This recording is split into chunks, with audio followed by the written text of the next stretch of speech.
Lectoescritura para organizaciones y comunidades, por Verónica Brito, de Organización Cultural Comunitaria Queltehue. Dentro del quehacer de una organización cultural comunitaria, OCC, es imprescindible el manejo de herramientas comunicativas que involucran la lectura y escritura de textos. Por ejemplo, es la comprensión lectora necesaria para entender los diversos mensajes escritos que llegan con frecuencia a la organización, como invitaciones a encuentros o bases de alguna convocatoria de financiamiento. Asimismo, se requiere poder redactar adecuadamente cartas, formularios de postulación, mails, etc. ¿Qué entendemos por lectoescritura? Es el acto de leer y escribir adecuadamente. El ser humano es la única especie que desarrolló un sistema complejo de comunicación, que consiste en una sucesión de signos, con significante y significado. Ferdinand de Saussure, el primer lingüista moderno, define el signo como un componente que lleva un concepto ligado a una imagen acústica.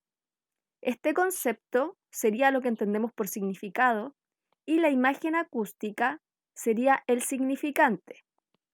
Vamos a ver un ejemplo. En la palabra árbol, su significante serían los sonidos que componen la palabra, o sea, a, r, v o l. En cambio, el significado sería la idea de árbol que se forma en nuestra cabeza cuando pensamos en él. Otro ejemplo, en la palabra rosa, el significante serían los sonidos r, o, s, a, y el significado lo podríamos definir como flor de rosal de notable belleza y color. Desde pequeños, al enseñarnos a leer y escribir, nos enseñan que éstas se componen de una sucesión de letras. Pero leer y escribir es un acto más complejo, en el que hay que poner atención y cuidado a los significantes y significados que se extraen de un texto y a los que se pretende transmitir. El traspaso de herramientas lectoescritoras a organizaciones culturales comunitarias tiene gran importancia, ya que da la posibilidad de entablar una mejor comunicación por medios escritos, ya sea en la recepción de un contenido, en la lectura, como en su producción, la escritura. Las ventajas que tiene, que puede haber una mejor organización interna, o sea, nos podemos comunicar de mejor manera con los mismos miembros de nuestra organización. También la posibilidad de coordinarnos con otros, o sea, poder comunicarnos con otras organizaciones o con instituciones. Y finalmente el cumplimiento de metas como la obtención de recursos, ya que muchas veces estos se postulan de algún modo y para eso hay que tener una comprensión acabada de las bases de los concursos y también una adecuada redacción en la formulación de los proyectos. En esta cápsula abordaremos el tema en dos partes. Primero trataremos la comprensión lectora y luego la redacción. Primera parte, comprensión de lectura. Comprender un texto es entender el conjunto de significados que lo componen, en especial la idea central. Esta representa el corazón de un texto a raíz del que parten y se desenvuelven el resto de las ideas que darán más sentido a la principal. La idea secundaria se relaciona con el tema central del texto y de forma coherente y armoniosa le da estructura y organización a todo el párrafo. Entonces, comprender un texto tiene que ver con abarcar la mayor cantidad de información posible. Vamos a ver este ejercicio. Extrae la idea central y una idea secundaria del siguiente párrafo. La sociedad y la cultura son temas similares y que van de la mano, pero no deben confundirse, ya que no son iguales. El primero se refiere al grupo de personas que conviven y se relacionan a partir de un sistema organizado de normas y directrices. El segundo son todos los comportamientos, costumbres y actitudes que, una vez perpetuados en el tiempo, forman las características de una sociedad. Entonces, ¿cuál sería la idea central? Podemos definirla como la sociedad y la cultura son temas similares, pero no iguales. Y una idea secundaria, la sociedad es el grupo de personas y la cultura el conjunto de comportamientos, costumbres y actitudes del grupo. Así vemos que la idea secundaria se relaciona a la idea principal. Hay distintos niveles de comprensión de un texto y a veces no lograr una comprensión acabada nos puede llevar a cometer grandes errores. Veamos un ejemplo. Juanita quiere postular a un fondo de emprendimiento que se abrió este año. El proyecto es asociativo, pero solo una de las personas del equipo debe enviar la postulación. En las bases dice que las postulantes deben enviar fotocopia de cédula de identidad. Juanita, al ser la responsable de la postulación, entiende que ella es la postulante, al igual que todas las encargadas de cada equipo, y envía fotocopia de su cédula. Resultado del concurso. La postulación es seleccionada. Sin embargo, quedan descalificadas, pues al ser un proyecto asociativo, las bases se refieren a todo el equipo como postulantes. Es decir, que se debía enviar la fotocopia de cédula de identidad de cada una de las integrantes del equipo. Pero esto no fue lo que entendió Juanita. ¿Dónde estuvo el error? Juanita, al entender que se referían a ella solamente como postulante, envió solo su copia de cédula de identidad, faltando las del resto del equipo. Entonces, recomendaciones. Primero, leer con atención. Es siempre importante encontrar el espacio y el momento adecuado para la lectura, saber que no tendremos mayores interrupciones y que nos podremos concentrar. En segundo lugar, subrayar las ideas principales del texto. Así vamos a tener marcadas cuáles son las partes más importantes del texto a las que les debemos poner más atención, o luego cuando podemos hacer una relectura del texto, saber dónde están las ideas principales. Otra recomendación es tomar nota de todo lo importante. Esto es clave no solo para tener un recordatorio de lo que leímos, sino además porque el mismo ejercicio de escribir ayuda a que las ideas se instalen en nuestro cerebro y así las recordamos con mayor facilidad. Otra recomendación es marcar términos que no se conozcan y buscar su significado. Muchas veces podemos entender un texto globalmente a pesar de no entender cada una de sus palabras. Otras veces podemos entender estas palabras por su sentido contextual, o sea, el contexto nos está señalando qué quiere decir.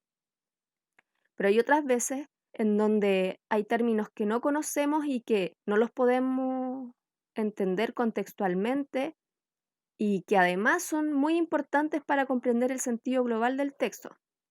En estos casos se vuelve fundamental que podamos buscar el significado de la palabra. Y por último, si hay ambigüedades en un texto que ya no podamos solucionar ni buscando palabras ni por el sentido contextual, es importante que nos comuniquemos con los canales de atención correspondientes para resolverlas. Es habitual que, por ejemplo, al querer postular a un fondo de cualquier tipo, hayan canales oficiales de atención, por ejemplo, números telefónicos, correos electrónicos, y es bueno que si tenemos dudas dentro de las bases que ya no podemos resolver por nosotros mismos, busquemos la información donde corresponde. Fijarse también, muchas veces hay plazos para hacer las consultas, entonces estar siempre trabajando con tiempo. Para una comprensión acabada de un texto, debemos hacer relaciones entre este y su contexto de producción. Un texto tiene información tanto explícita como implícita, entonces comprenderlo involucra entender tanto la información que está de forma explícita como la que está de forma implícita. ¿Qué entendemos por información explícita? Es la que se extrae de forma literal. O sea, lo que leemos es exactamente lo que el texto nos quiere decir. En cambio, la información implícita se obtiene a través de inferencias. Nunca va a estar destacable en un texto, pero sí es información que podemos extraer a partir de otras ideas que se presentan en el texto. Veamos un ejemplo de información explícita. Este ejemplo está tomado de las bases del Fondo para el Fomento de Organizaciones Culturales Comunitarias, que se abrió este 2020. Dice, modalidad de diagnóstico y fortalecimiento interno de la OCC y su comunidad, intra-OCC. Al formular tu postulación, considera que el objetivo de esta modalidad es apoyar la gestión de la OCC a través de un proceso grupal de trabajo autoevaluativo que dé como resultado una propuesta de fortalecimiento del vínculo de la OCC con la comunidad, que les permita mantener y o potenciar espacios de participación. Tu iniciativa debe considerar las siguientes etapas: diagnóstico participativo y comunitario, diseño estratégico y difusión. Entonces vemos que acá la información está clara, está explícita. Exactamente lo que leemos es lo que nos quieren comunicar. Ahora, un ejemplo de información implícita. Por ejemplo, acá, lo subrayado dice: revisa cuidadosamente los requisitos que se solicitan para cada una de las modalidades de esta convocatoria. Que nos están diciendo explícitamente lo que leemos, ¿cierto? Que revisemos cuidadosamente los requisitos. Implícitamente, el texto nos quiere señalar que si es que nos llegase a faltar algún antecedente, por ejemplo, o no cumplimos con alguno de los requisitos, nuestra postulación va a quedar inadmisible. Si bien esto no se dice de forma literal, lo estamos viendo el texto que está en negrita, que está subrayado, entonces podemos sobreentender que en caso de que no cumpliésemos con algún requisito, estaríamos fuera de la postulación. Vamos a hacer un ejercicio. Lee el siguiente texto. Objetivo de la convocatoria. Esta convocatoria tiene por objeto financiar, total o parcialmente, iniciativas postuladas por organizaciones culturales comunitarias, en adelante OCC, que les permitan sostener espacios de participación, intercambio, integración, creación artística y comunitaria en contexto de emergencia. Ahora responde: ¿de qué tipo de texto se trata el párrafo anterior?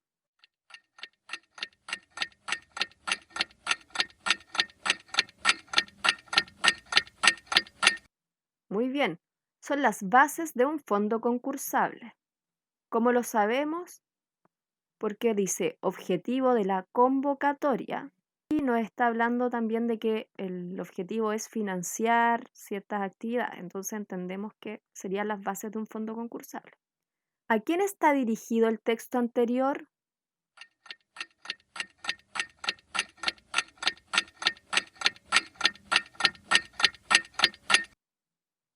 Organizaciones culturales comunitarias, OCC. ¿Cómo lo sabemos? Porque lo dice explícitamente, que está dirigido a este tipo de organizaciones. ¿Y cuáles son las palabras clave del texto?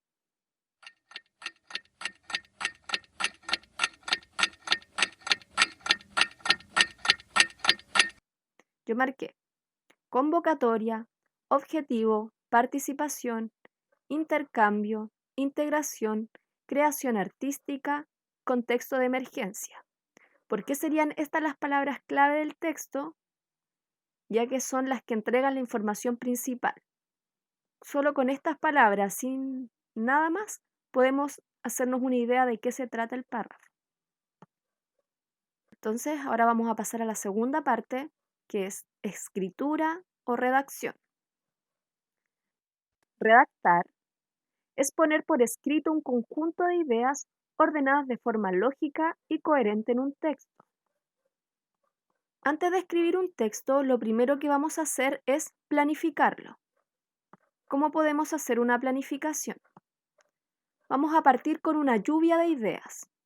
¿Qué significa esto? Es que vamos a escribir en el orden en que vengan apareciendo a nuestra cabeza todas las ideas que queremos trabajar en el texto. No importa aún el orden en que las vamos a distribuir en el espacio. Lo que vamos a hacer es recopilar toda la información primero que queremos poner en el texto. Entonces, en este ejemplo tenemos calentamiento global, secuelas de la industria, daño a la biodiversidad y contaminación. Lo que vamos a hacer ahora es ordenar la lista. Entonces, considera una idea central e ideas que la complementen. Por ejemplo, partimos con contaminación, que sería el tema central del texto. De acá se derivan algunas ideas secundarias como contaminación acústica, atmosférica y podrían haber más. Luego podríamos seguir con las secuelas de la industria, que sería la causa de la contaminación. Luego, calentamiento global, que sería la consecuencia. Finalmente, el daño a la biodiversidad, que serían los efectos que se generan. De este modo, vamos ordenando la información en el texto y además debemos desarrollar una idea central en cada párrafo, cuando ya tengamos ordenada la lista de las ideas que vamos a trabajar en un texto. También es importante la progresión temática, que tiene que ver con que una idea avanza en el texto retomando elementos conocidos y sumando otros nuevos. Por lo general, las ideas van avanzando de párrafo en párrafo. Vamos a ver acá un ejemplo en donde podemos ver ambas cosas, que hay una idea central en cada párrafo y vemos también cómo estas ideas van progresando a lo largo del texto. Dice, postulación a la convocatoria. ¿Quiénes pueden postular?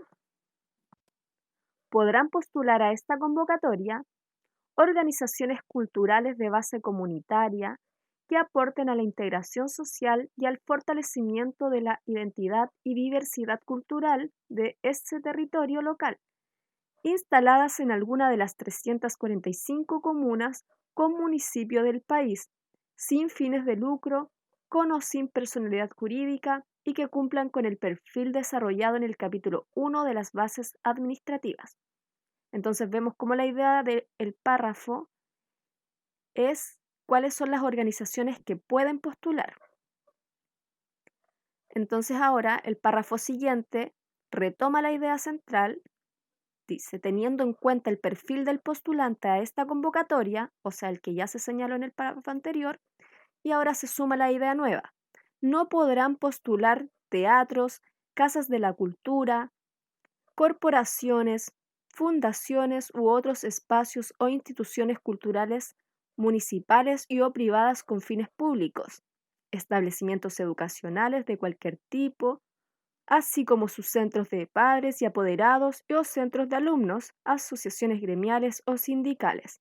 Entonces acá, ¿cuál es la idea central a la que pasamos? Es las organizaciones que no pueden postular. Y luego el texto continúa hablando de quienes no pueden postular, o sea, cuáles serían las incompatibilidades. Y acá habla de las autoridades del ministerio y los trabajadores de la Subsecretaría de las Culturas y las Artes, etc. Eso en cuanto a progresión temática. Ahora, es importante también cuidar la coherencia del texto, es decir, su lógica interna. Por ejemplo, este párrafo es coherente. Había un hombre sentado en un banco con un cigarrillo sin encender en la boca. Se levantó y se acercó a un señor que paseaba por allí. Le pidió fuego, pero el señor no fumaba. El hombre le dio las gracias y volvió a sentarse. El otro señor siguió su camino. ¿Por qué es coherente este texto? Porque sigue una lógica, o sea, una secuencia interna. En cambio, acá hay otro texto que es incoherente y el ejercicio es ver en qué radica esa incoherencia. Leo. Había un hombre sentado en un banco con un cigarrillo sin encender en la boca. No ha vuelto a ver a Matilde. La cosa pública quedaba entonces exclusivamente en manos de la clase política. Y en estos nuevos modelos lingüísticos, sintaxis, semántica y pragmática van a la paz. Entonces, ¿por qué este texto sería incoherente? Porque vemos que hay 4 enunciados diferentes que no tienen ninguno una lógica entre sí, o sea que están descontextualizados cada uno. No se sigue un patrón o una secuencia en la idea. Entonces también es importante considerar la cohesión, que tiene que ver con la correcta hilación de las ideas dentro de un texto y se asocia mucho al uso de conectores. Para esto es importante que entendamos los distintos tipos de conectores, cuál es su función. Por ejemplo, tenemos un conector de causa, Algunos ejemplos son porque, pues, puesto que, ya que, debido a consecuencia de, a causa de qué, a vista de qué, etc. Su función es señalar el motivo o razón de qué o por qué. Ejemplo, llegué tarde porque no me levanté temprano. Entonces acá habría una relación causal entre el llegar tarde y el no haberse levantado temprano. O sea que el no levantarse temprano sería la causa de por qué se llega tarde. También tenemos conectores de consecuencia. Luego, así que, de ahí que, de manera que. Entonces, en conclusión, por esto, por esta razón, por lo tanto, de modo que, de suerte que, en consecuencia, por consiguiente, etc. Su función es que anuncian lo que sigue. Por ejemplo, hoy habrá mantenimiento de las redes principales. Por esta razón, no habrá luz. También tenemos conectores de contraste u oposición, como más, pero, sino, por el contrario, sin embargo, no obstante, más bien, antes bien, en cambio. Estos señalan relaciones de oposición. Ejemplo, llegaron tarde, sin embargo, pusieron mucho empeño. También están los de concesión, aunque, a pesar de que, aun cuando, si bien, etc. No es una negación absoluta, sino parcial, como a pesar del cambio de estación, sigue haciendo frío.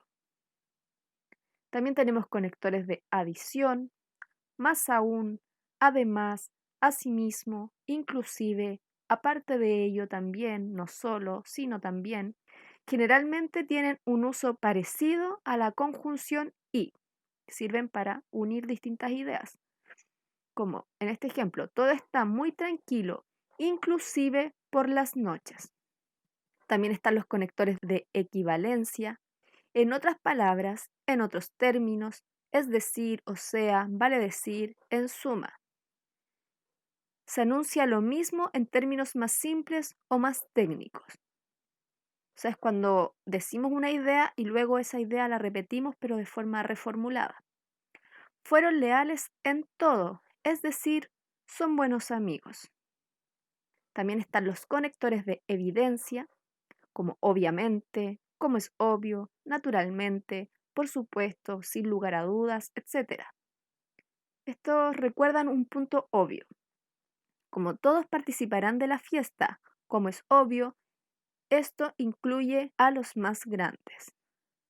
También están los conectores de orden, que son importantes cuando queremos ordenar la información en el texto.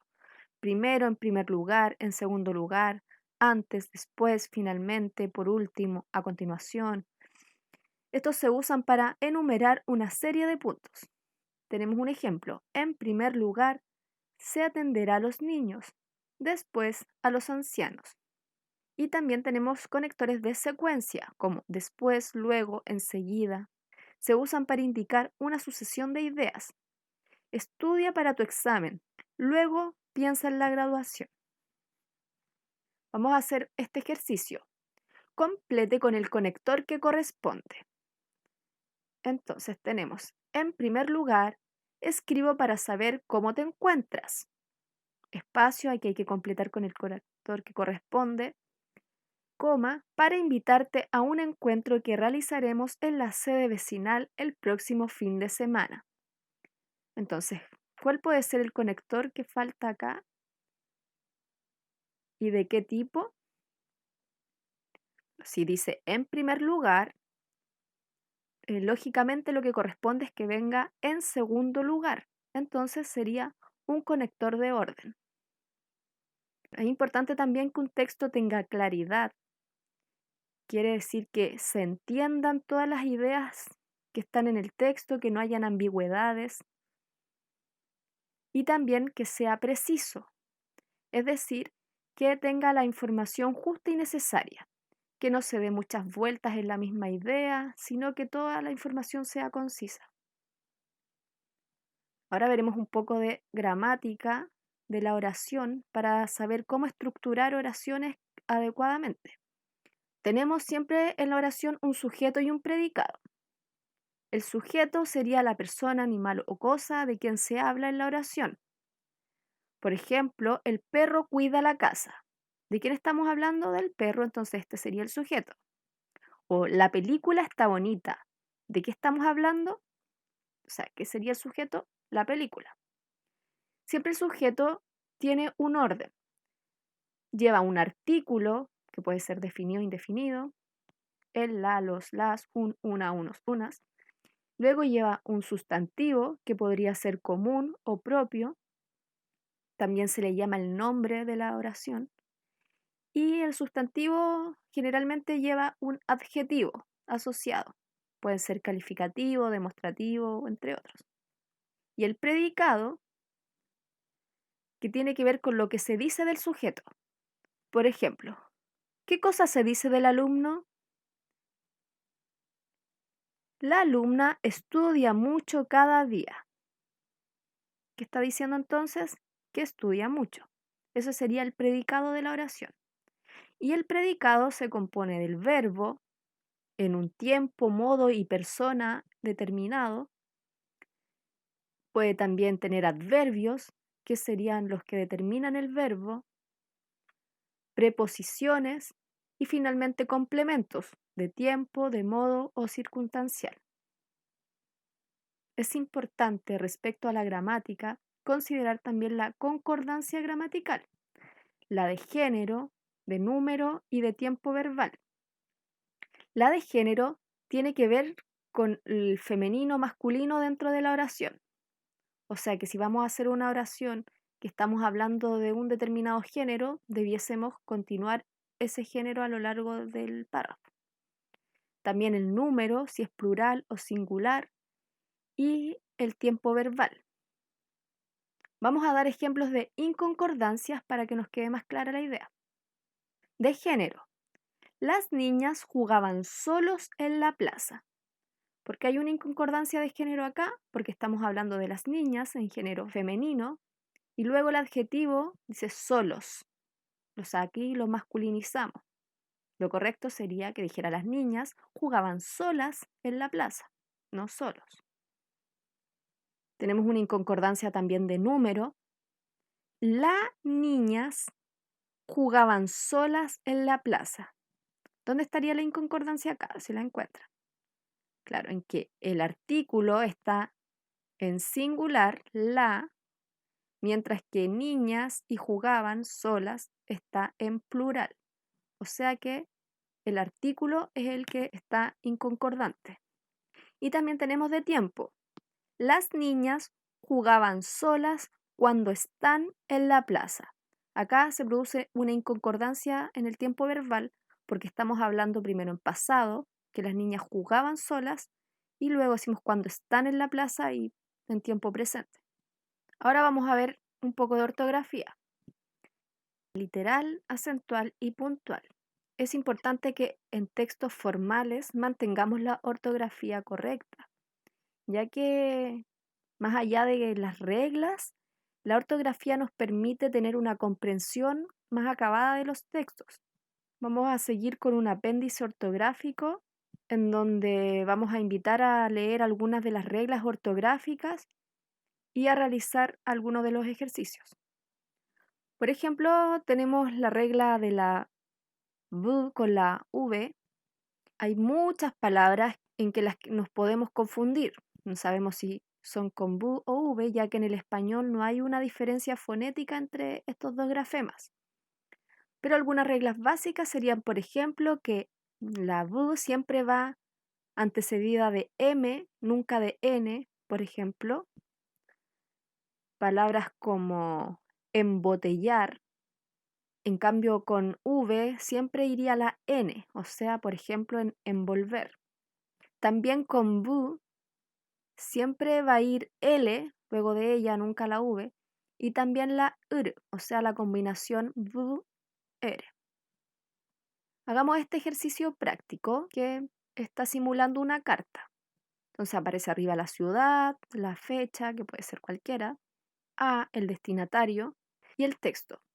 Junto con saludar, le envío esta carta en nombre de mi agrupación para entablar un diálogo con su organización y brindarnos apoyo mutuo.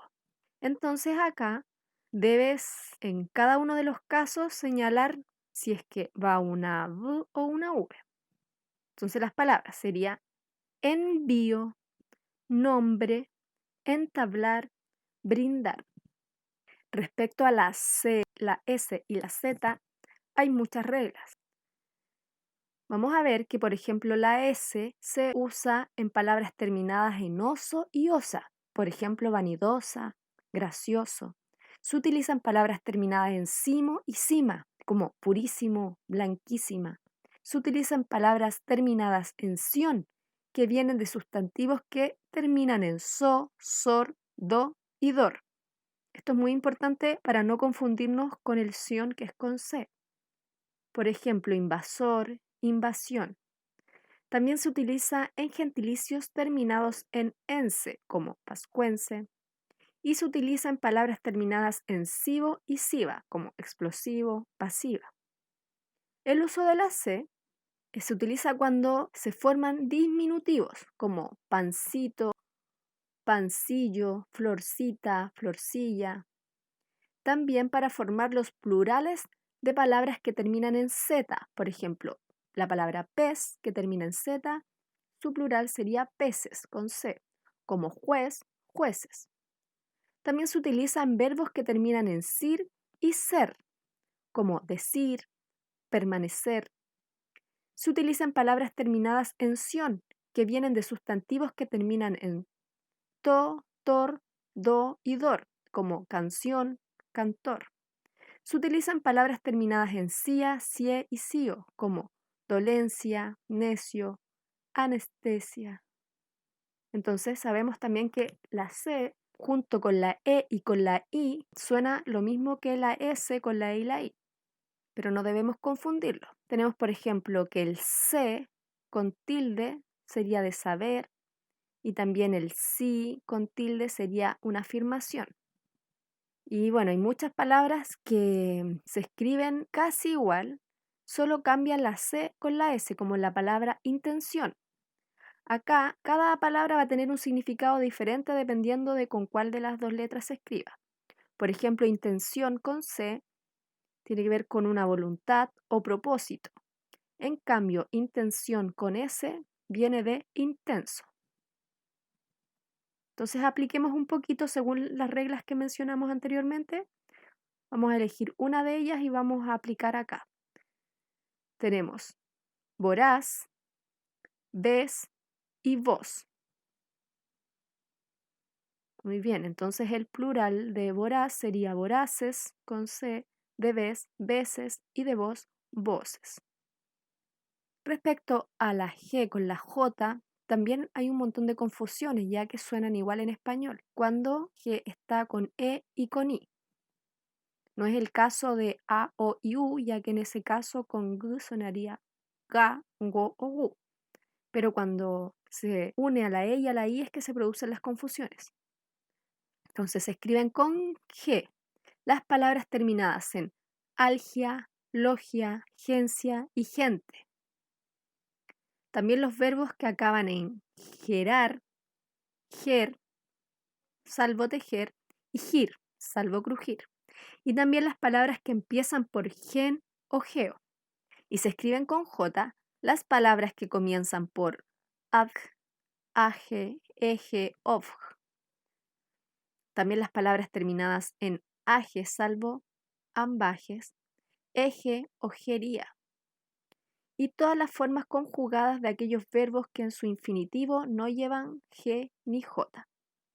Respecto a la Q y a la K, no hay mayores reglas, más allá de conocer las palabras por su contexto. Ahora te invitamos a repetir este trabalengua. Que 1 kilo quiso de queso, no sabe cómo comió tanto en el kiosco que quedó tieso. Respecto a la ortografía acentual, tenemos las palabras agudas, graves, esdrújulas y sobresdrújulas. Las palabras agudas son las que tienen una carga acentual en la última sílaba y llevan tilde cuando terminan en N, S o vocal, ¿Qué quiere decir esto? Una cosa sería la carga acentual de la palabra y otra su tilde. Todas las palabras tienen una acentuación, mas no todas se tildan. En el caso de las agudas, vamos a tildar solo las que terminan en N, S o vocal. Por ejemplo, la palabra libertad es aguda, pero no se tilda porque termina en D. En cambio, revés, canción o maní sí se tildarían, ya que respectivamente terminan en S, N y en una vocal. Las palabras graves son las que tienen la carga acentual en la penúltima sílaba. Estas llevan tilde cuando no terminan en N, S o vocal, o sea, se tildan todas menos las que terminan en N, S o vocal. Por ejemplo, hablamos, si bien es grave, no se tilda porque termina en S. O ninguno, no se tilda porque termina en O. Pero sí se tildan las palabras tórax, césped, álbum.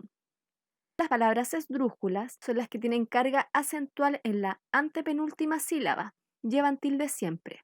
Máquina, íntimo, económico, milímetro. Entonces, cada vez que tengamos una palabra que tenga su carga acentual en la penúltima sílaba, la vamos a tildar. Lo mismo ocurre con las sobreesdrújulas, como contéstaselo o respóndesela. También todas se tildan. Vamos a hacer este ejercicio. Según las reglas que acabamos de ver, ¿cuál de las palabras del crucigrama lleva tilde? Tenemos Paraguay, Ecuador, Perú, Argentina, Venezuela, Chile, Brasil. Solo una de estas palabras llevaría tilde y te invitamos a descubrir cuál es. Y otra pregunta, un poco semántica. ¿Cuál sería la relación que tienen cada una de las palabras del crucigrama? Claro, todos son nombres de países. Tenemos diferentes posibilidades semánticas en las palabras a raíz de sus signos de puntuación. Por ejemplo, ¿cómo estás, linda? O ¿cómo estás, linda? ¿Cómo? ¿Estás linda? ¿Cómo estás, linda? ¿Cómo estás, linda? Entonces, ¿cómo sabemos las diferencias entre los significados o los sentidos de cada una de estas frases? Eso nos los va a dar sus signos de puntuación. ¿Qué serían los signos de puntuación? Estructuras que están dentro del texto que nos permiten ordenarlo. Tenemos el punto, que marcaría una pausa dentro del texto, que sería un poco mayor a la coma. La coma también es una pausa, pero más breve. También tenemos punto y coma, que se aplica cuando estamos haciendo enumeraciones. Dentro de otras enumeraciones tenemos paréntesis, que sirven para encerrar información que sea complementaria en el texto, que esté sumando la información a la principal. También están los dos puntos que se utilizan cuando queremos hacer explicaciones de algo o alguna definición. Tenemos los signos de interrogación para hacer preguntas y los de exclamación.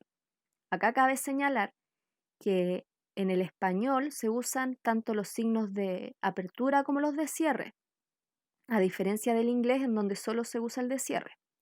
Si estamos escribiendo un texto formal, la recomendación es ocupar ambos siguiendo las reglas del español. Tenemos una actividad final que sería: completa el siguiente párrafo con comas o puntos según corresponda. En tiempos actuales, en que la vida cambia a pasos acelerados, te invitamos a ser parte de la solución. Para mayor información, puedes comunicarte al número de teléfono tanto. Entonces acá la invitación es que cada uno desde su hogar pueda completar el párrafo con los puntos y las comas que les faltan. ¿Estamos? Bueno, entonces, en tiempos actuales, coma, en que la vida cambia a pasos acelerados, coma, te invitamos a ser parte de la solución, punto seguido. Para mayor información, coma, puedes comunicarte al número de teléfono tanto, punto. Sería el punto final. Eso sería todo. Muchas gracias. Espero que esta información les sirva y estamos en contacto.